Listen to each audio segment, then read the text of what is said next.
નમસ્કાર દર્શક મિત્રો, સત્યમેવ જયતે લાઈવ ન્યૂઝમાં આપ સૌનું હાર્દિક સ્વાગત છે। શેર માર્કેટમાં રોકાણ કરવાના બહાને ઠગાઈ। શેર માર્કેટમાં રોકાણ કરવાના બહાને સગાઈ કરતી ગેંગને વડોદરા સાયબર ક્રાઇમે પકડી પાડી। દિલ્હીના 2 ઇસમોને વડોદરા સાયબર ક્રાઇમે પકડી પાડ્યા।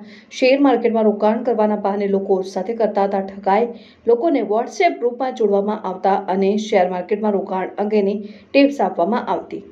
બનાવટી એપ્લિકેશન દ્વારા રજીસ્ટ્રેશન કરવામાં આવ્યું હતું। શરૂઆતમાં ટ્રેનિંગ મારફતે બનાવટી એપ્લિકેશનમાં નફો બતાવેલ, ત્યારબાદ વિશ્વાસમાં લઈને વિશ્વાસઘાત આચરવામાં આવ્યો।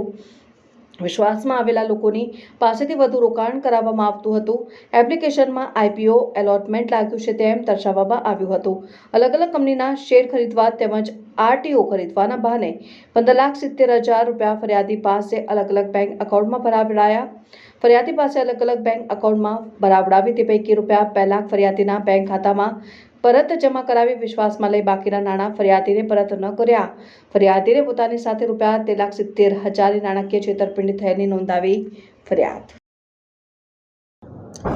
વડોદરા શહેર સાયબર ક્રાઇમ પોલીસ સ્ટેશન ખાતે 13/25ની એફઆઈઆર રજીસ્ટર કરવામાં આવેલ, જેમાં ફરિયાદીને ઇન્વેસ્ટમેન્ટના પ્રલોભન આપીને 13,70,000નું ટોટલ ફ્રોડ કરવામાં આવેલ।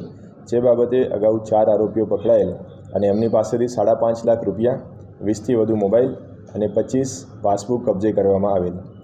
તેની વધુ તપાસ કરતાં એમાં 50થી પણ વધારે ઈમેલનું ડિટેલ ઇન્વેસ્ટિગેશન કરેલ અને જે પાસબુક મળેલા, જે મોબાઈલ મળેલા, તેની ટેકનિકલ ડિટેલ્સના આધારે વધુ 2 આરોપીઓની ધરપકડ કરવામાં આવેલ છે।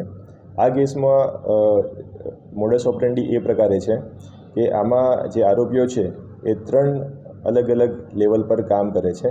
જે ફર્સ્ટ લેવલ છે તેમાં આરોપીઓ દ્વારા વિક્ટિમ્સને કોલ કરવા તેમજ એના જે પૈસા છે તેનું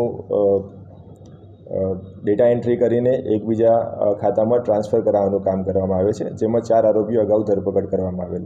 જે સેકન્ડ લેવલ છે તેમાં જે નાના પૈસા જે છે ટ્રાન્ઝેક્શન્સના, એને વિવિધ એકાઉન્ટ્સમાં લેયરિંગ કરવા અને તેને આંગળીયા અથવા તો ક્રિપ્ટોમાં કન્વર્ટ કરીને વિદેશમાં મોકલવાના, એ સેકન્ડ લેયર। અને આ તપાસમાં એક થર્ડ લેવલ પર સામે આવ્યું છે, જેમાં આમના દ્વારા જ એક લીગલ ટીમ બનાવીને આઈઓને પ્રભાવિત કરવાના કામ કરવામાં આવતા હતા। જે બાબતે એક આરોપી ઇન્દરપાલ છે તેની ધરપકડ કરવામાં આવેલ છે। એની સાથે સાથે એમના જે ડિવાઇસીસ કબજે કર્યા છે, જે લેપટોપ છે, જે મોબાઈલ છે, તેમાંથી 25થી પણ વધારે ડ્રાફ્ટ લેટર્સ મળી આવેલ છે, જે વિવિધ એજન્સીઓ વિરુદ્ધ તેમજ જ્યુડિશરી વિરુદ્ધ આક્ષેપો કરતા ઈમેલ મળી આવેલ છે। એમ આ ટોળકી સંગઠિત રીતે 3 લેવલ એક સાથે મળીને તપાસને પ્રભાવિત કરવાના તેમજ ગુનાને અંજામ આપવાનું કામ કરતા હતા, જેનો પર્દાફાશ કરવામાં આવેલ છે।